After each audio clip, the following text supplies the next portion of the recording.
Iyo po Sir Jun, ini mga kaibahan ko, sige talagang aragda na habang bakasyon pa daa, habang day pa man kikaralasihan, ruluwas-luwas man daa kami, magpaparasyar, magduman sa kagsawa, maghalo-halo duman.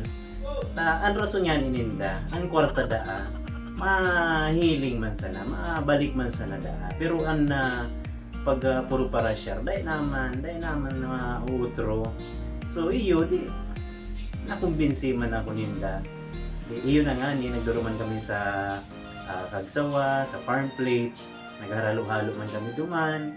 Kasi nagasto talaga kami na iyo nga ni sa duman nga ni sa pigtaram ninda na balik man sa nangayaan kwarta.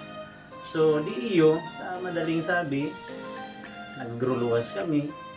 Kasi pagkatapos di baralik na kami. So pakabalik mi mga pirang aldaw na nakaagi. Dahil man kinagbalik na kwarta.